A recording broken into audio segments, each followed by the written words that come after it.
네, 우리 춘수 형제 진솔한 고백하는 성찬 나눠주셔서 참 감사합니다. 정말 깨닫기 힘든 죄가 맞고요. 저도 100% 공감하는. 예, 근데 그러한 정말 그 용기를 낼 수 있는 그것이 예수님의 은혜와 또 십자가가 아니었다면 어떻게 가능했겠습니까? 또 그런 용기를 내서 또 이야기해주는 형제가 있다는 것도 감사한 일이고, 그래서 우리에겐 더 희망이 있는 것 같습니다. 나눠주신 춘수 형제 감사합니다.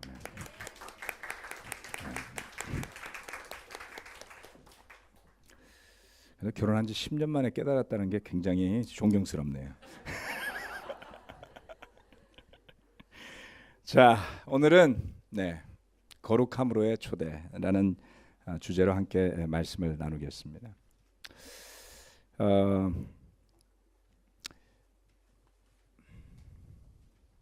요한복음 17장 15절로 20절까지의 말씀인데요.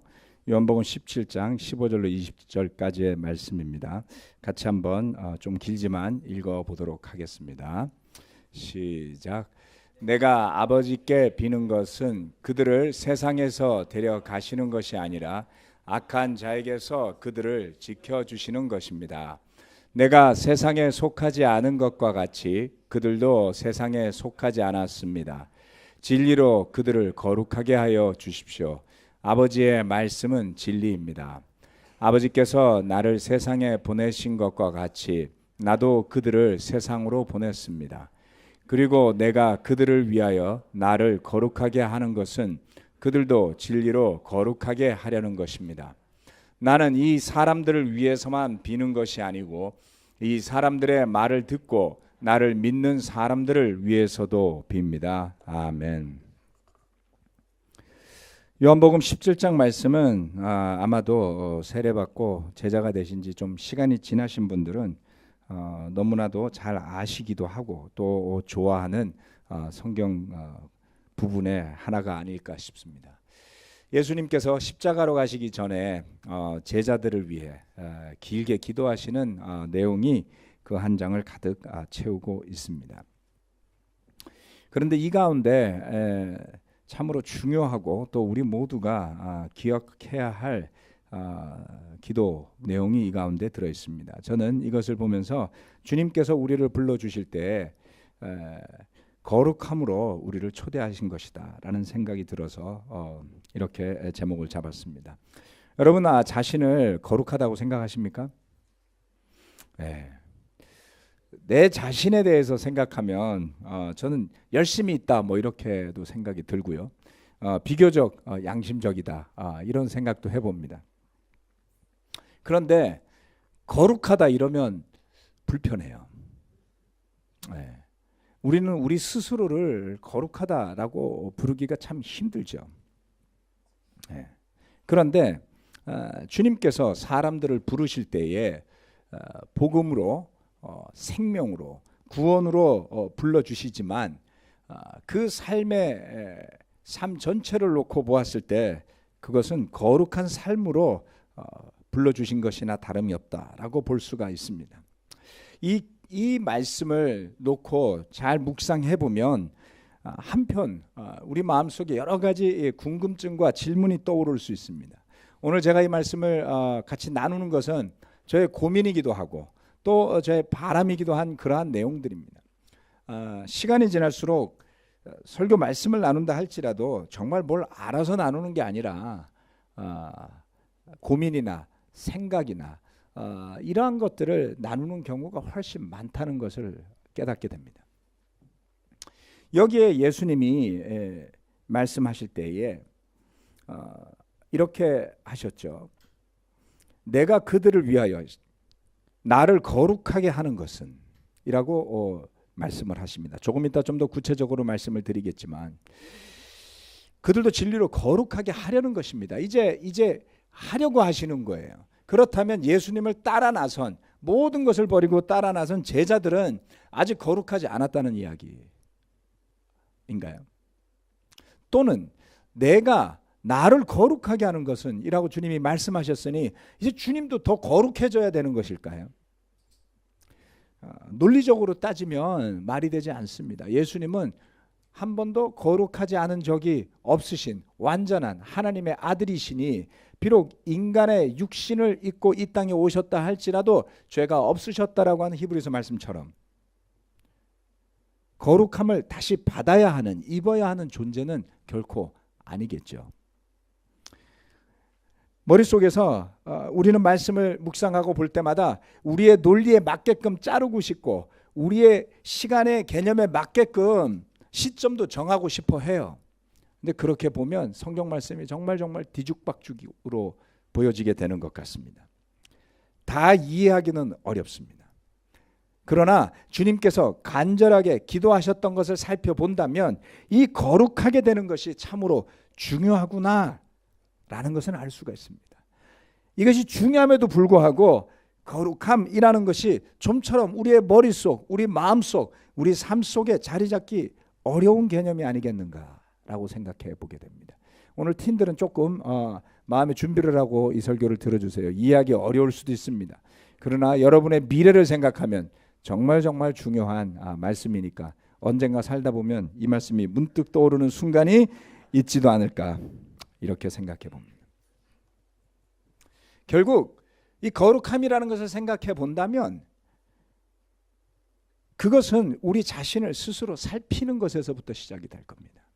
말씀 앞에서, 주님 앞에서, 서로 앞에서 우리가 서로를 살필 수 있다면 그 거룩함에 대한 길을 향해 함께 가는 그리스도인들이 되지 않을까라는 생각을 해보게 되었습니다. 자, 이 말씀들을 조금 더 잘라서 보도록 하겠습니다. 첫 번째, 주님께서는 이렇게 기도하셨어요. 세상에서 데려가지 마시고 악한 자에게서 지켜 주십시오. 내가 아버지께 비는 것은, 이렇게 이야기를 하셨습니다. 주님께서 이제 이 세상에서 떠나는 때가 왔음을 알았어요. 그리고 이 기도하기 이전에 제자들과의 대화 속에서 나는 아버지의 집으로 간다, 너희가 있을 처소를 마련하러 간다 라고도 말씀하셨어요. 주님께서는 곧 다가올 십자가에 대한 염려도 있었지만 이제 아버지의 집으로 가게 되므로 제자들과 함께 있을 처소를 마련하러 간다라고 하는 희망 섞인 말씀도 나눠주셨습니다. 그런데 이 세상을 떠나는 주님께서 이 세상 자체가 얼마나 악한지를 알고 계셨죠. 사랑하고 아끼는 제자들, 그들을 위해 목숨을 내어놓고 자기 자신을 희생 제물로 드려서 죄를 사하시고자 하신 그 주님이 그들을 위해 기도할 때 이 악한 세상에서 제가 한 방에 다 데리고 가겠습니다 라고 하시지 않았어요. 그 대신에 이 세상에서 데려가지 마시고 라고 기도를 하셨어요. 여러분, 이 기도를 드리는 주님의 마음을 살펴본다면 그 마음 안에 어떠한 마음이 있었을지를 한번 추측해 봅시다. 제자들을 이 세상에서 데려가지 마시고 라고 하신 기도는 사실 데려가고 싶어하는 마음의 표현 아니겠습니까? 그러나 그러기보다는 그들을 이 땅에 남겨두시고자 기도를 하시죠. 그것은 마치 주님께서 지고 가야 할 십자가가 있었듯이 그들 각자가 지고 가야 할 십자가도 있었기 때문이었습니다. 사실 우리 모두가 져야 할, 하나님께서 우리가 이 땅에서 부르심을 받고 주님이 오라고 하실 때까지 져야 할 십자가가 있지 않습니까? 그것은 종종 고통이고 피하고 싶은 것입니다. 최근에 어려운 수술들을 마치신 분들 오늘 이 예배에 같이 와 계신데요. 우리 중에 어느 누구도 고통을 자처하지는 않죠. 어느 누가 수술을 받을 때 제가요 십자가의 고통을 더 느끼고 싶으니 마취제를 빼주십시오. 해보신 적 있나요? 지난주에 제 어금니의 일부분이 떨어져 나가서 작년부터 꾸준히 떨어져 나가고 있습니다. 세 번째로 치과에 가서 간단한 거니까 합시다. 누웠는데 마취제를 주사를 놓길래 이게 뭐 대단한 거라고 마취 주사까지 할까? 조금 있다가 드릴 소리가 들려왔어요.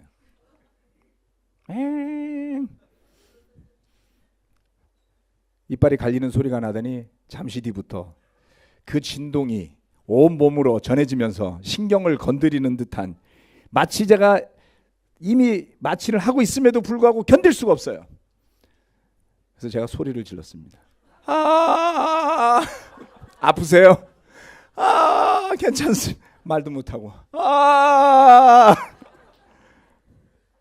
끝나고 나서 그 형제가 저한테 그러더라고요. 마취까지 했는데도 불구하고 그 정도니 만약에 마취를 안 했으면 어땠겠습니까? 상상을 할 수가 없어요. 다음번에 한 번 더 가야 되면 마취제를 2방 놔주세요. 라고 말하고 싶어집니다. 이처럼 주님은 힘겹고 어렵다 할지라도 제자들이 이 땅에서, 이 악한 세상 속에서 완수해야 할 임무를 다할 수 있도록 기도해 주셨어요. 세상에서 데려가지 마시고, 그것은 그 거룩한 생명의 복음을 전파하는 사명을 각자가 다 이룰 수 있도록 지켜달라는 기도였습니다.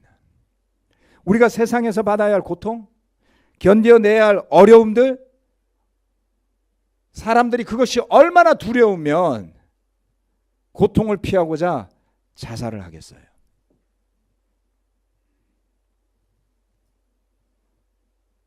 여러분, 자녀를 가진 부모들이라면 누구나 알겠지만, 우리 자녀들이 받아야 할 고통이나 시련이 있다면 너 실컷 받아야지 성숙해지니까 받으라고 하는 부모가 어디에 있습니까?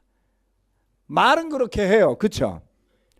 군대 보낼 때 가서 고생을 좀 해야지 사람이 되지라고 말은 하지만 행여나 다치지 않을까. 할 수 있으면 조금이라도 도움을 주고자 하지 않나요? 그런데 그것을 피하게 하는 것이 능사가 아니죠. 이 세상에서 우리가 거쳐가야 할 시련이 있습니다.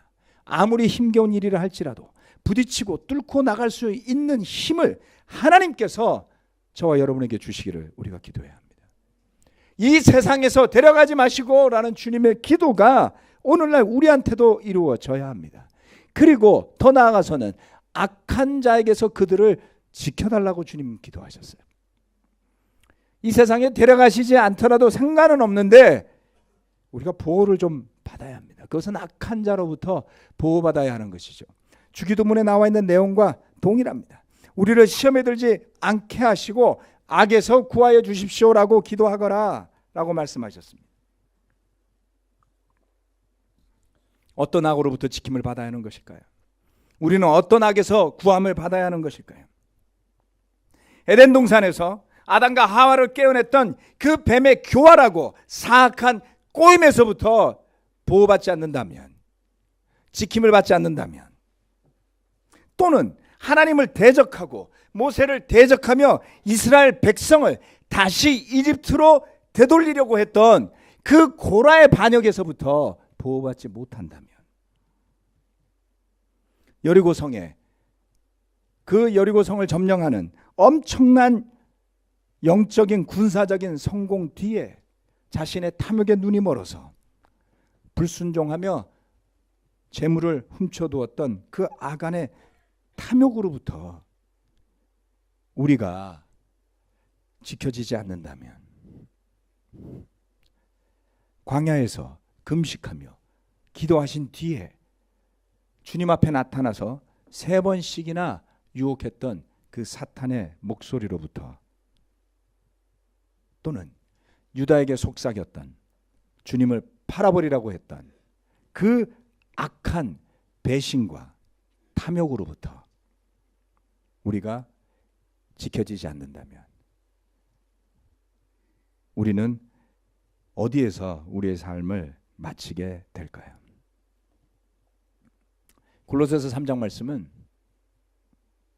이와 같이 이야기합니다. 골로새 3장 5절로부터 8절 말씀인데, 5절, 6절, 8절을 제가 읽도록 하겠습니다. 그러므로 땅에 속한 지체의 일들 곧 음행과 더러움과 정욕과 악한 욕망과 탐욕을 죽이십시오. 탐욕은 우상 숭배입니다. 이런 것들 때문에 순종하지 않는 자들에게 하나님의 진노가 내립니다. 그러나 이제 여러분은 그 모든 것 곧 분노와 격분과 악의와 회방과 여러분의 입에서 나오는 부끄러운 말을 버리십시오. 이것은 아주 어려운 일입니다. 땅에 속한 지체의 일들, 그것은 날마다 우리가 살아가면서 하는 일들이에요. 그런데 어떻게 우리는 이런 일들로부터 지킴을 받을 수 있을까요? 이러한 일들이 충만하게 되면 순종하지 않는 자들에게 하나님의 진노가 내린다고 합니다. 여러분, 진정한 하나님의 진노가 무엇이겠습니까?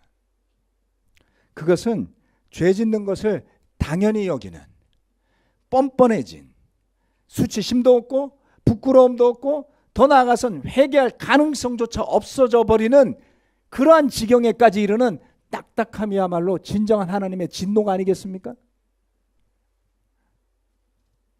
열심히 예배를 하고 열심히 교제를 한다고 하지만 우리 춘수 형제가 고백했듯이 자기 자신의 의로움에 빠졌을 때 자신의 죄를 볼 수 없는 상태에 얼마나 쉽게 우리가 도달하는지요. 거룩한 삶으로의 초대는 우리의 수고와 노력으로 이루어지는 것이 결코 아닙니다.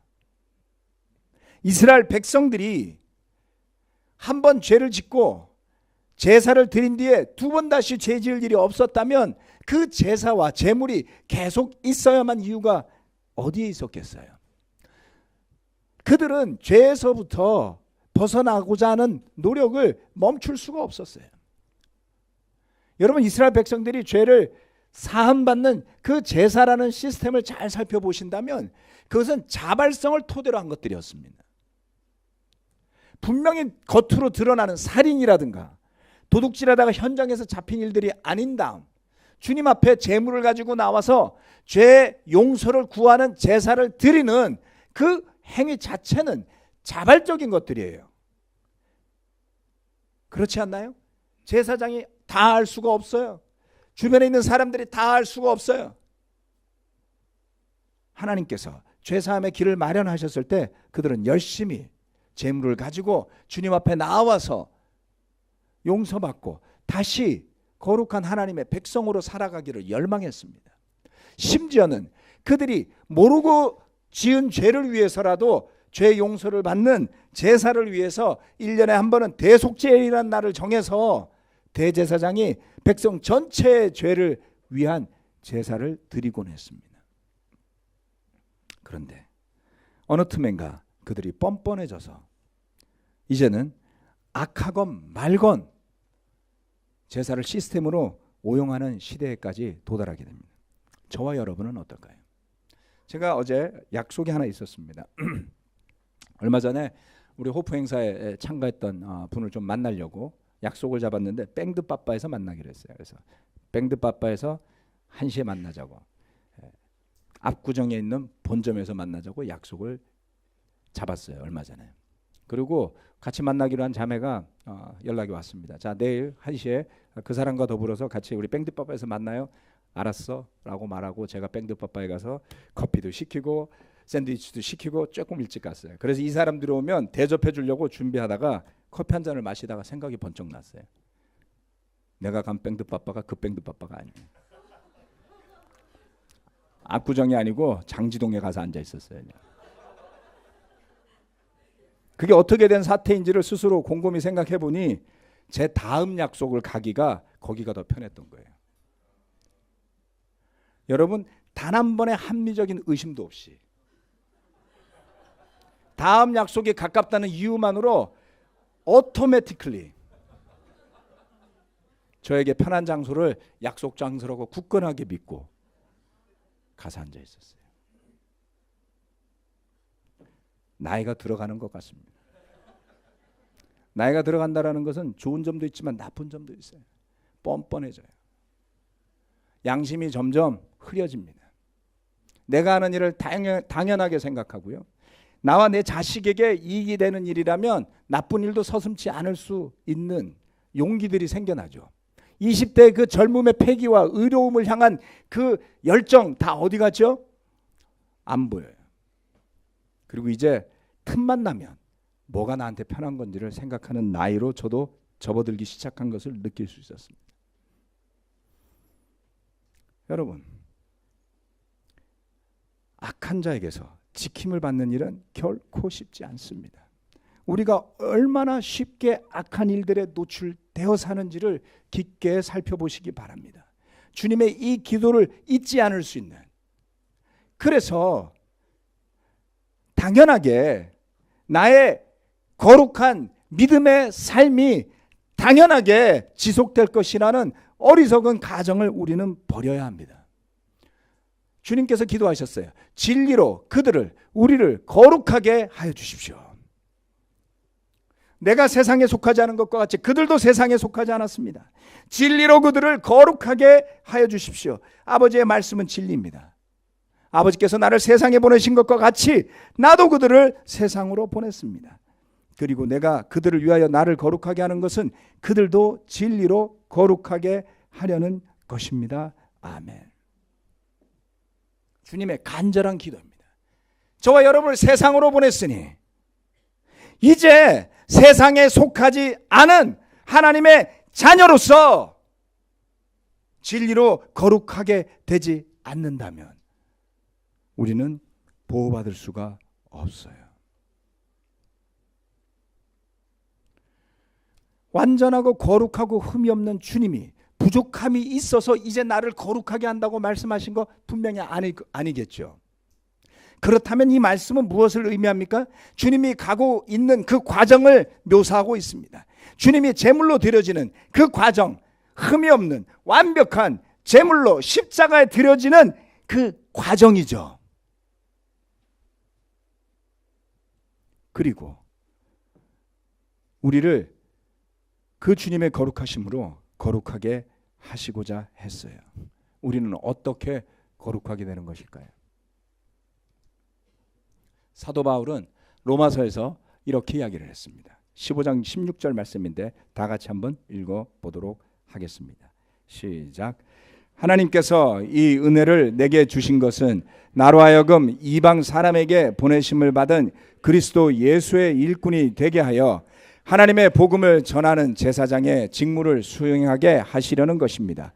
그리하여 이방 사람들로 하여금 성령으로 거룩하게 되게 하여 하나님께서 기쁨으로 받으실 제물이 되게 하시려는 것입니다. 아멘.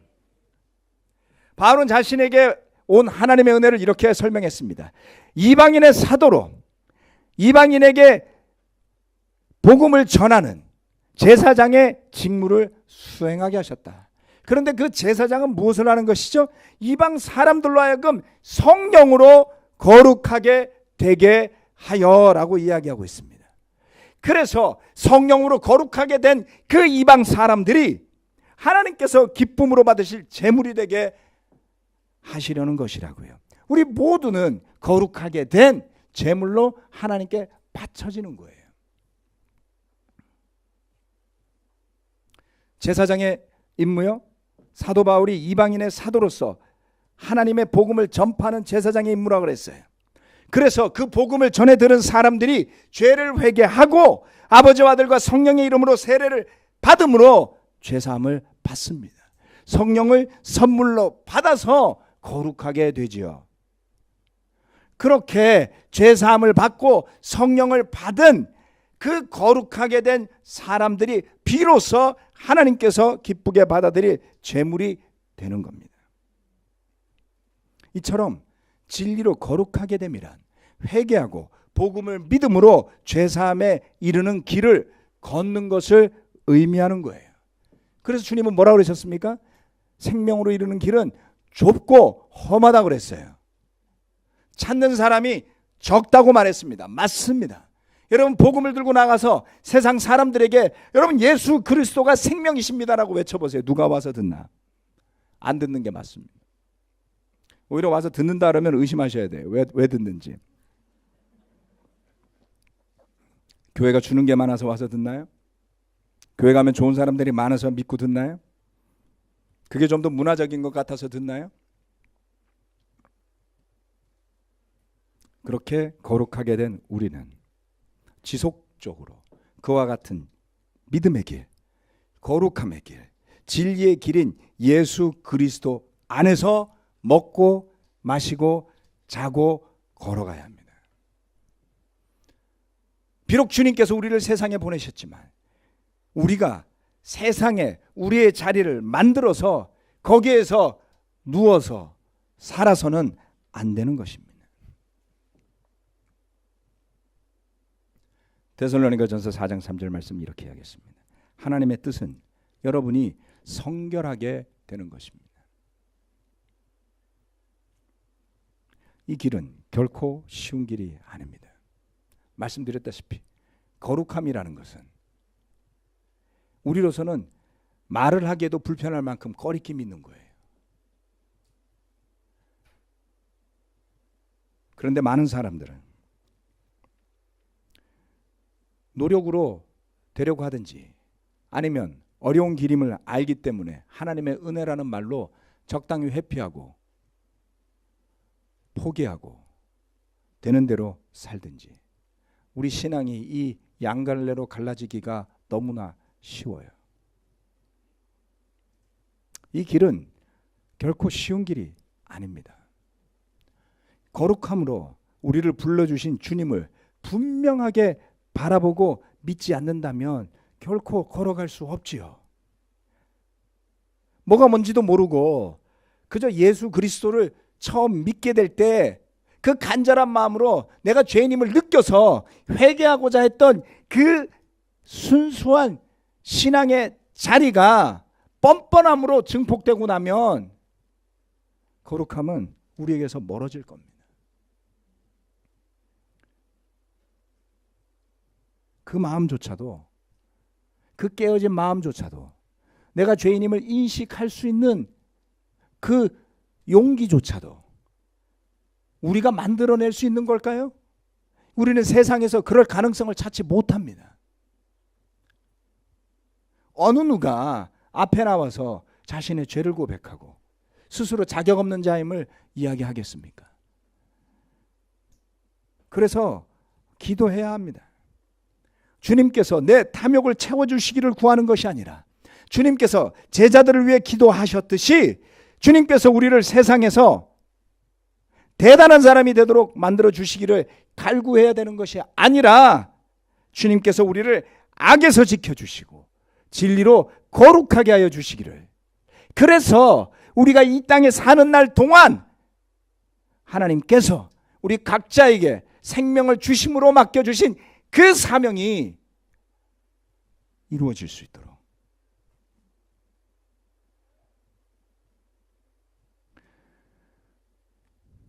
이것이 우리가 가는 길이 어떤 길인지를 이야기합니다. 이것이 우리가 어디를 향하여 가는지를 분명하게 보여주는 것입니다.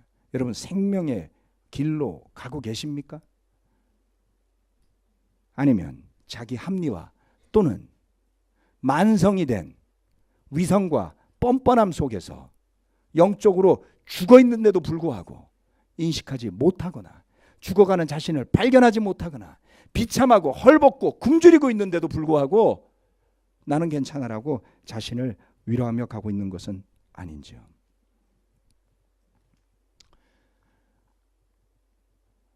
저는 위기의식을 많이 느끼고 있습니다. 어떤 위기의식인지. 시간이 흐를수록 영성의 깊이가 더 깊어지고 하나님과의 관계가 더욱 단단해지고 진리의 토대가 더 굳건해지지 않으면 언제든 우리의 모임은 사교장으로 전락할 수 있어요. 우리는 천재적인 기질을 발휘할 수 있습니다. 말씀드렸죠. 의식도 못하는 사이에 나에게 편안한 것으로 갈취하고 바꾸고 이용해 먹는 그러한 존재로 우리는 언제든 전락할 수 있습니다. 주님은 이야기하셨어요. 나는 이 사람들을 위해서만 비는 것이 아니고, 세 번째입니다, 이 사람들의 말을 듣고 나를 믿는 사람들을 위해서도 빕니다. 이 기도는 바로 여러분과 저를 위한 기도였습니다. 사도들로부터 전파된 그 복음을 받아들고 예수 그리스도를 위해 믿는 우리를 위해서도 주님이 기도하시지 않았나요? 주님의 기도는 미래를 향해 있습니다. 늘 그러하듯 성경 말씀은 과거에서부터 왔지만 그 과거 지향적이질 않아요. 하나님의 말씀은 미래 지향적입니다. 왜 고라의 반역이 악하고 하나님을 대적하는 일이었을까요? 그는 이집트 땅을 젖과 꿀이 흐르는 땅이라고 불렀어요. 과거가 정말 젖과 꿀이 흐르는 땅이었던가요? 그들은 이집트에서 단식하고 울부짖었어요. 그런데 그들의 현실이 녹록지 않자 어느새 머릿속에서 순식간에 변했죠. 그 노예의 땅이 젖과 꿀이 흐르는 땅이 되었어요. 과거 지향적이고 퇴행적인 신앙을 가지고서 생명을 향해 갈 수 없습니다, 여러분. 우리가 과거로부터 배워야 하는 것은 사실이지만 과거에 얽매여 있는 것은 바람직하지 않습니다. 과거에 좋은 추억이 되었건 또는 힘겨운 고통의 기억이 되었건 우리의 기도는 주님의 기도처럼 미래 지향적이어야만 합니다. 주님께서 보내주실, 또 저와 여러분을 통해서 그 주님을 믿게 될 사람들이 누군지 우리는 모르지만, 그렇지만 기도하고 믿음의 눈으로 그것을 볼 수 있어야 합니다. 희망이 어디에 있습니까? 저와 여러분이 잘 먹고 잘 사는 걸 보여주면 더 많은 사람들이 그리스도 예수를 믿을까요? 아니요. 더 많은 사람들이 세상적으로 될 겁니다. 잘못된 착각에서 벗어나야 합니다.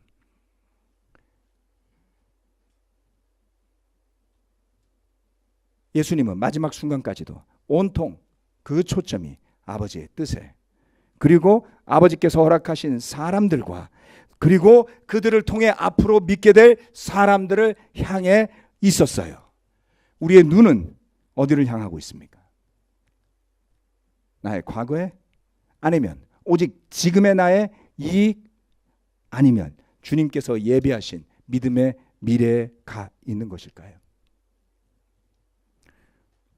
현실은 때로는 정말 마음에 들지 않아요. 그렇죠? 그래서 믿음의 눈과 마음이 없는 사람들에게 이 세상의 고통이 끊일 날이 없는 겁니다.